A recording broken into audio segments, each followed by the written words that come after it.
Welcome to episode 2 of Project Marshmallow. Now, in the first episode, you got to see, we gave you a little bit of a rundown of exactly what we were going to be doing with our E90 M3, what happened, how it caught on fire. Now here in the second episode, what we're actually going to be doing is digging into it. So we'll be pulling the transmission, getting the car cleaned up, trying to figure out exactly what the damage is, because before we just couldn't tell. So we're crossing our fingers. We hope we don't find anything out that's going to kill this deal or cost us a whole bunch of money. But come on out, let's see what we figure out this week.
All right, quick update. Where are we at? We pulled the drive shaft. Sam, what are we doing? Where are we at? All right, so here's what we've done so far. We've gotten the chassis braces off as we kind of work our way back. And of course, as we're doing this, we're finding a whole lot more shit that's broken. So we got these chassis braces off. We're getting to the point where the, what's this thing called? The gas tank needs to start coming out. But we actually also had to change all of these lift pucks. But the ones that I bought used are all cracked as well. So they're all off the car, but we're gonna have to get the car in the air to actually get this gas tank out because of these e-brake cables that run right here. So that's gonna be something we'll do a little bit later. But as we move back, we also learned this guy right here is torch. This is our main power battery, main positive cable on the car. So we'll be getting a new one of these, as well as all the new stuff that holds it up. And all the little plastic connectors and things like that that you see under here that we need to get. And then we're now going back to the transmission. The transmission, as you can see, a little loosey-goosey in the car right now. And we're now trying to come up with a game plan to actually get this whether we're going to remove this transmission and look around, or what we're going to do. I think we're actually going to wind up pulling this transmission so that way we can clean everything, inspect everything fully, we know everything's good, and that'll also allow us to change this sound deadening material that's here as well. So we also got the fuel lines off. We got a lot of this stuff. Yeah, let me tell you guys, the fire extinguisher dust in your mouth is not a fun thing. So got a lot of this stuff off, and now next thing we're going to do is actually go upside, pop the hood, look around in there, maybe remove the intake manifold, and that way we can get a little bit more movement out of this, and come back down here and get this transmission off and see what we're working with. Here's the pile of parts that came from underneath there, and I think that'll be the new gas tank, new shields, fuel lines, old shields. There's the exhaust that'll get modified before we put that back in. Rear bumper's going to get replaced, and then here's the new exhaust that'll go in, new side skirts to replace these hammered side skirts. Just a lot of the new parts. So popping the hood now so that we can get to some of the lines, get these disconnected. So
So we're taking a bit of a break here because we just finished taking the intake manifold off. When Terry pulled the codes in the car, when we first had it, first brought it in, it had a code or a fault for the secondary air pump, which is this big pump that sits right here.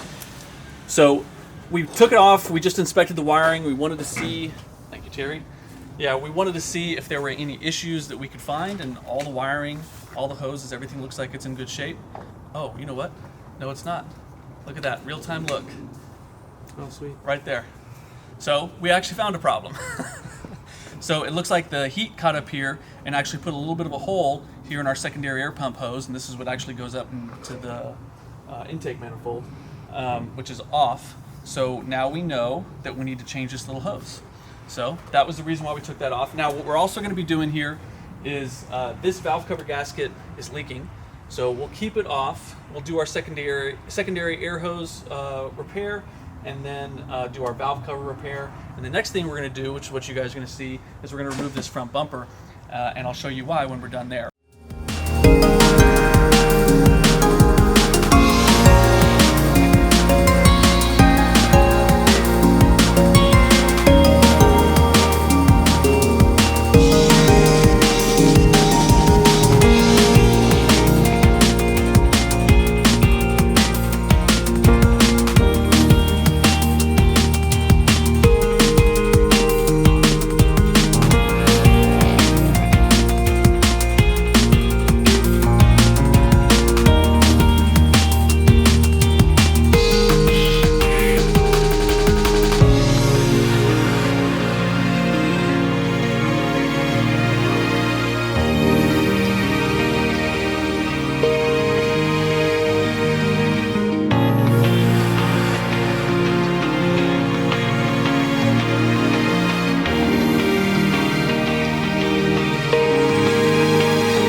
All right, man. You know when you're going. Where are we at? All right, so the reason why we took the front bumper off is because this car has actually had an impact, which you can kind of see here, and then you'll also be able to see it on the front bumper. And then over on this side of the car is where the transmission oil cooler is. And the oil cooler or the lines, we're not really sure, even though we see it right here, it's definitely leaking. We got some stuff going on here. We're gonna go ahead and pull it off and inspect it. And then once we do that, see if we need to change the lines. We're hoping we would have to change the lines because they actually run through the frame rail, which is actually these little guys right here. But we'll see what we need to do here in a little bit. But what we're gonna do next is go back under the car, pull the transmission, and then that way we can get a better idea if there's anything on top of the transmission that's had damage done to it because of the fire, and that'll also give us easy access to that transmission tunnel. We'll go ahead and change the blanket on that car in the tunnel as well. So on to the next step.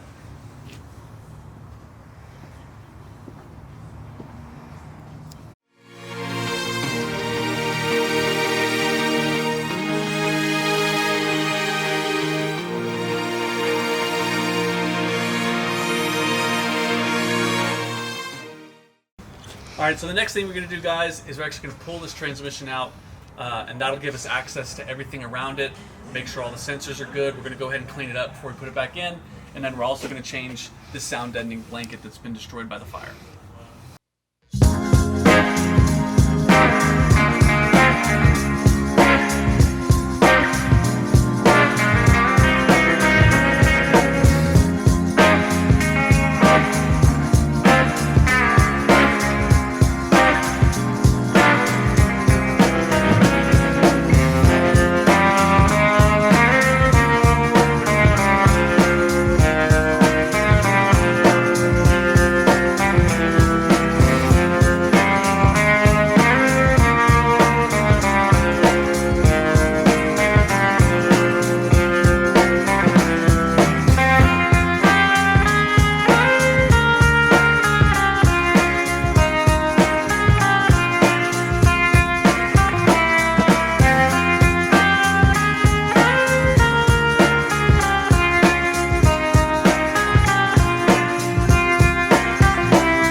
All right, guys, we finally got the transmission out.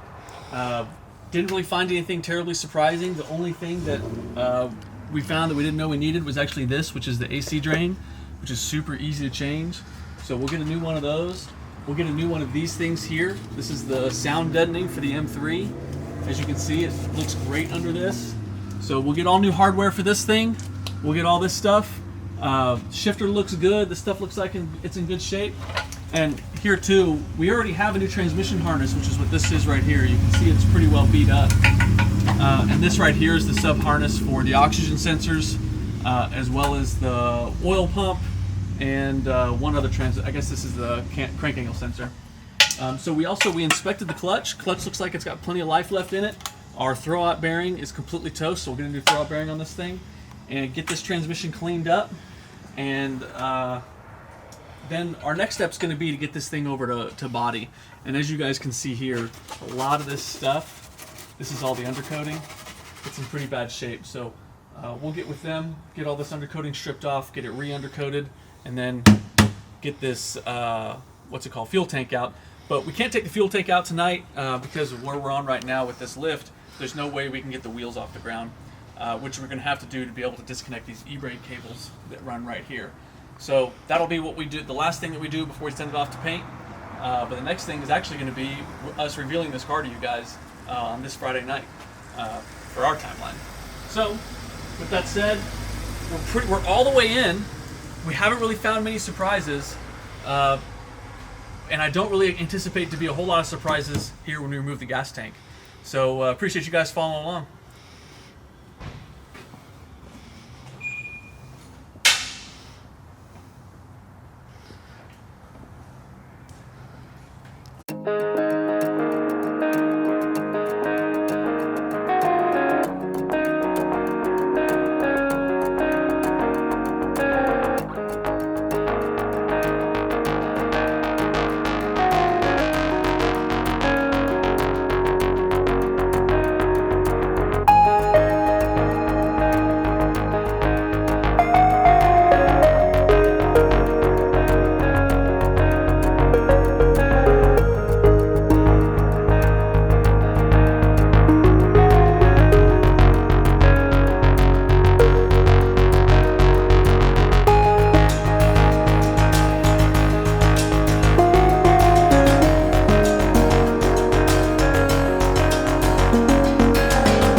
What's up, guys? Welcome back. So Dale and I have just finished up disassembling this car completely to get it ready to go to the body shop.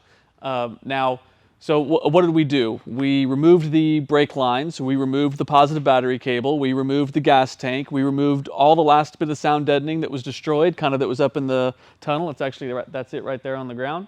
So once we got all that stuff out, we've been able to kind of assess all the final damage of everything that we need on this car. And I'm really happy to say we haven't found anything. It was too expensive that's caused this thing to absolutely spiral out of control. So we're in good shape. As I walk further back here, Dale will pan the camera and you'll kind of get to see a little bit more of what's going on with the damage. So you can see all right here where the actual sound deadening was and insulation is actually, it was pretty well protected. But then of course, as we get more towards where there wasn't any protection, this thing gets pretty rowdy. Now, we've got everything blown apart and now the body shop has everything that they need in order to put this thing back to 100% perfect. So the next thing that Dale and I are going to be doing is we'll be pulling this off the rack, going and putting on our four-post lift over there and cleaning everything under here to get it ready to go to the body shop. Because what the body shop's going to do is they're going to grind all this down, or I don't know what exactly they'll be doing, but they'll be basically getting all this old charred stuff off of here and then getting the car prepared to spray the new undercoating on the car. Now, we're really lucky. We'll be working with a company called Collision Craftsman, and they've already come out to look at the car, and they said this is well within their purview, and they've given us a quote of what it's going to cost. And as we go through the series, we'll talk to you about what the restoration costs for all this other kind of, for all the stuff is, but they're quite confident that they'll be able to get all this burnt stuff off and get the new undercoating on and make it look just like the way BMW did with the same color and the same kind of gun. So pretty excited about that. So the next thing that you guys will be seeing is the process of us cleaning the car and then it taken off to the body shop so the body shop can work their magic on this thing. All right, today working on getting all the fire extinguisher stuff cleaned out of here. I don't usually mask myself up, but I will be wearing a mask doing this. So as you can see, it's everywhere.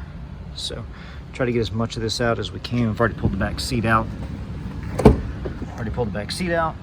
Had to get to the top of the fuel tank to disconnect all the wiring there, but the back doesn't look too bad. The front is pretty bad. I think it's putting it nicely. The front's awful, but we'll get this all cleaned up and then get the bottom of it power washed and be ready to go to the body shop. I was able to get most of the stuff out, most of the fire extinguisher cleaned up real nice actually. So looks pretty good.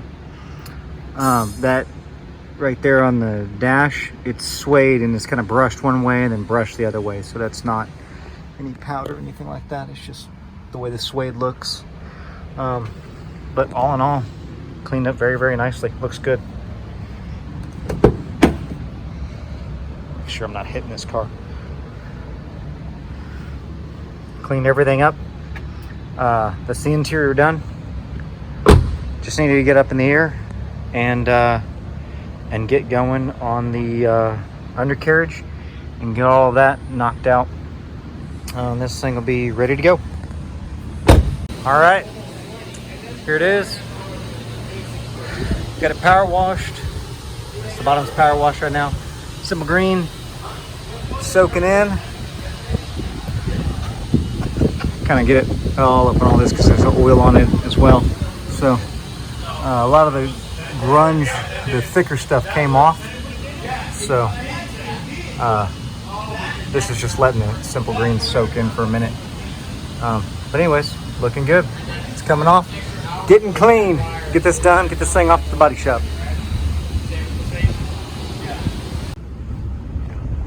All right, it's been degreased. This is the form it is going to the body shop in, right here. That just get the power washer going on this really took a lot of that soot off. Right here on the paint though, it actually is bubbled. So you can see that wrinkling right there. So the paint actually boiled on the side of the door. You can see it already looks a lot better just after a good cleaning. This side as well. This is also, that got cooked, so that's burned.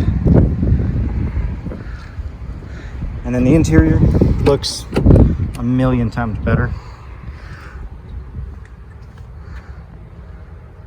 It's pretty cool. It's got the suede all the way across the dash here, so that's pretty neat. It also has it right here along both doors, so cool interior on this thing. But interior's cleaned up. It still needs a good detail. There's still some of this. You'll see this powder. It's hard to get off totally. Every time you move it, a little more falls from somewhere else. So as we go through this, once it's finished, it'll need a really good detailing, and to get the interior, because it really gets into places like this where it's up in the vents and you just cannot reach that. So I don't know if you pull the vents out or get someone else to do that. So there, and then up in the buttons, those were places where it's actually kind of hardened. So to pull all that out and get a final detailing on this thing.